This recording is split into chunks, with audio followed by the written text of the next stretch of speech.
Welcome back. Today I want to talk about Kriya Yoga because some people might be under the erroneous idea that Kriya Yoga is a visualization technique, and it's absolutely not. So let's get into it.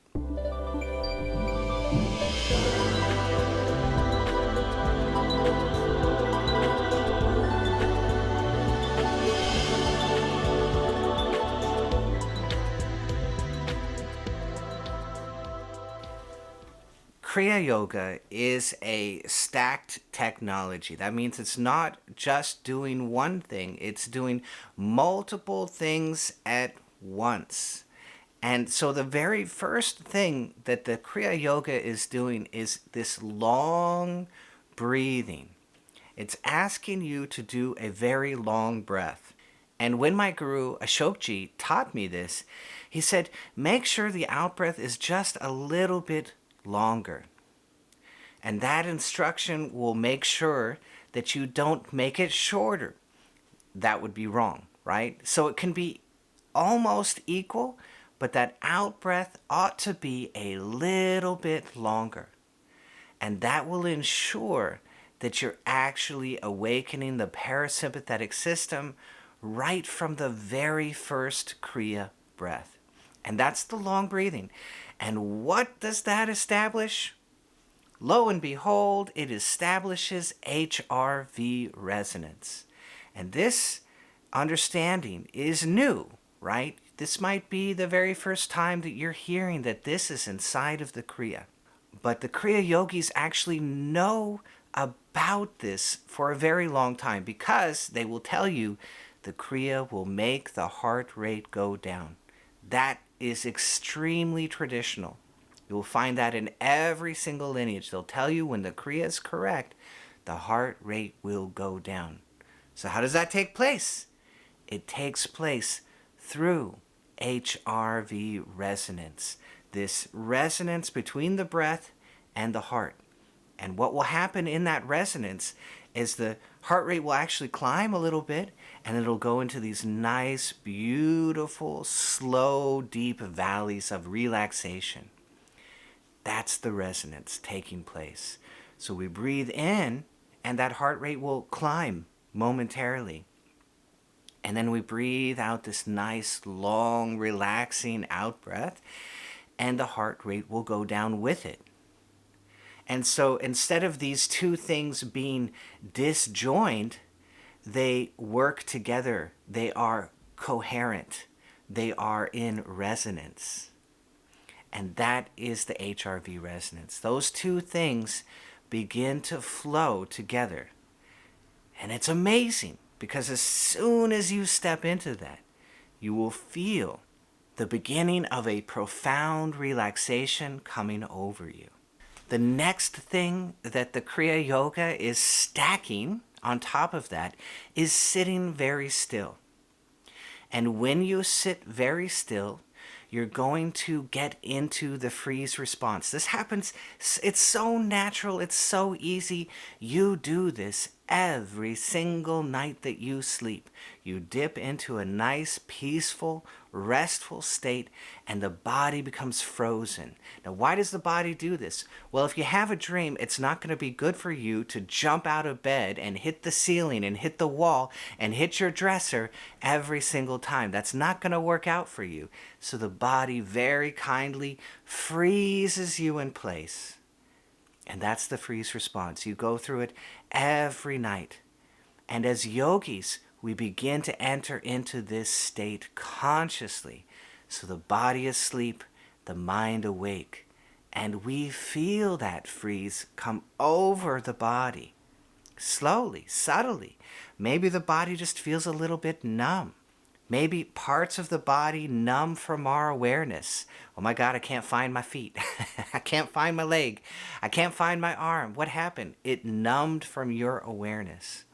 All of this is the freeze response. And the yogi begins to encounter it and it becomes absolutely delicious and blissful. All of that comes from simply sitting very still while entering into HRV resonance. So now we've stacked those two things. I didn't need visualization for any of that. The next thing we're going to stack is Om Japa in the chakras. And Lahiri Mashaya, he tells us this is absolutely necessary. If you don't have this in your daily routine of Kriya Yoga, you're going to find the technique turns negative. How does that work?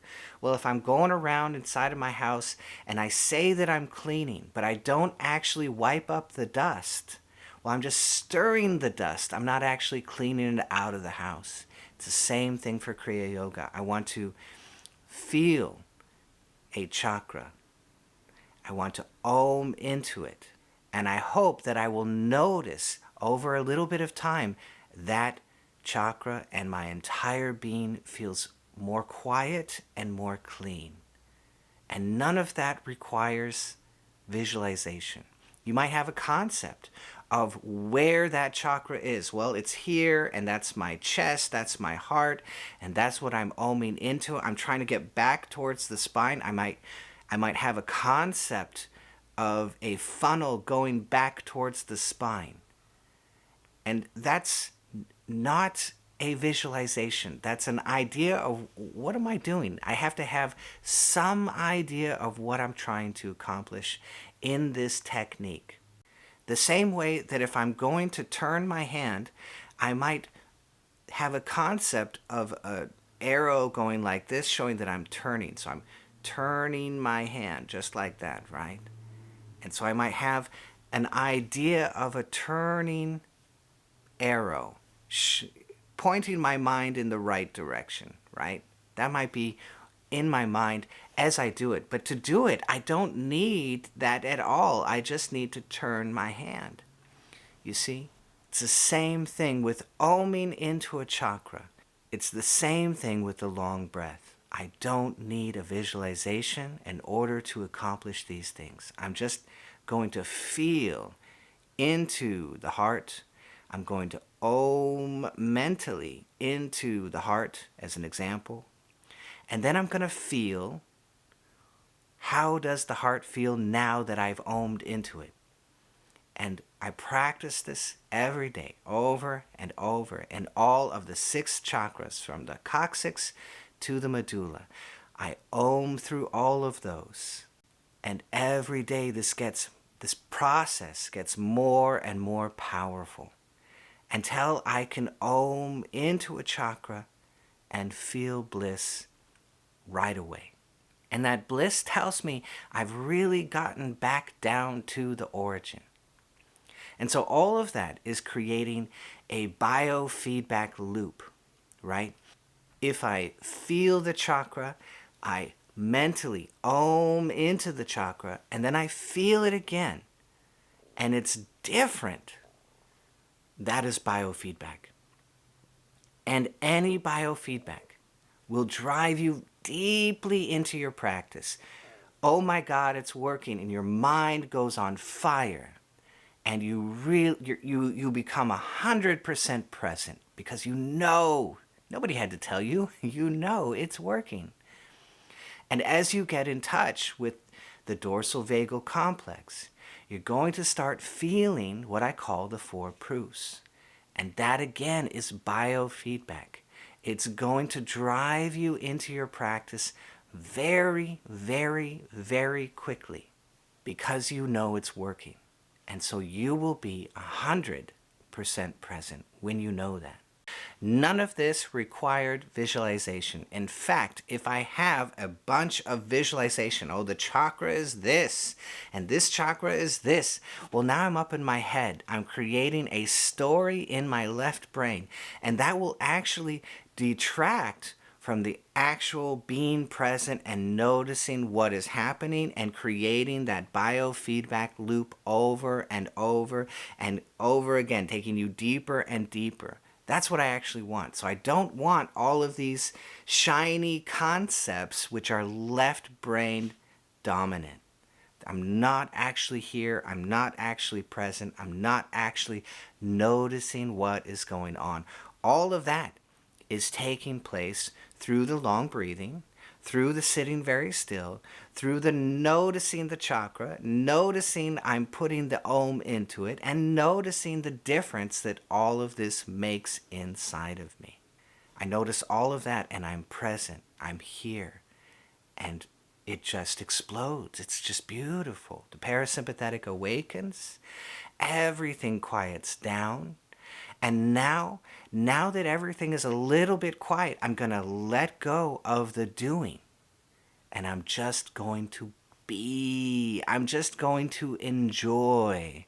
I'm just going to soak everything that I have, this quiet and this peace and this tranquility, and maybe just a little bit of joy and bliss, or maybe just a little bit of tingling along the spine.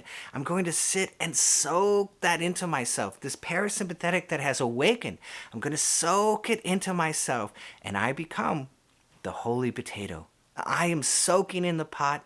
I am getting softer and softer, and I am just soaking all of these things into myself. So you soak the potato in the water, and what happens to the potato? It gets soft. It gets full of the water, and that's what we're doing. We're soaking up the parasympathetic until it is a part of us. And you'll come back the next day to meditation, and everything will work faster. And all the Kriya Yogis, they say this.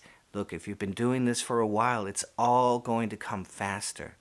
How did that work? Well, you have become the holy potato, and it's already there. The parasympathetic, the subconscious, they know how to get everything online. They know what you're trying to accomplish, and so it starts to happen very, very quickly. That soaking, that enjoyment, that being phase of your meditation. I did the do, now I be the be. That being, this is the heart of the meditation. People think the Kriya is the meditation. No. The Mahamudra, the Navi, and the Kriya, these are the prep. The real meditation begins when you are just being. You are the holy potato, you're soaking it in, and it will blossom inside of you. That's the actual meditation. This is the phase, the para avastha, that soaking. That is the phase that becomes the absorption, that becomes the samadhi. Not the Kriya. The Kriya is the prep. So all of that was to enable this deep place inside of myself that's going to blossom as I just be. Isn't that amazing? None of that was visualization. I used a process to go into the be. And this is where some systems will say, oh, you're doing all this stuff. You don't need all that stuff. You can just step into the be right now. Just start doing be. But we're not ready for it. We have to awaken the parasympathetic. We have to enjoy the parasympathetic. Bring it online. Bring it online over and over again until it becomes reliable. And that is what the yogis are doing. A very precise doing is enabling the being. That's yoga. It's absolutely gorgeous. The yogi says, I'm going to prepare my body. I'm going to prepare myself with Navi. I'm going to prepare myself by awakening the parasympathetic system with this long breathing. I'm going to prepare myself by cleaning myself out with the Om Japa. Now I'm actually ready to just be.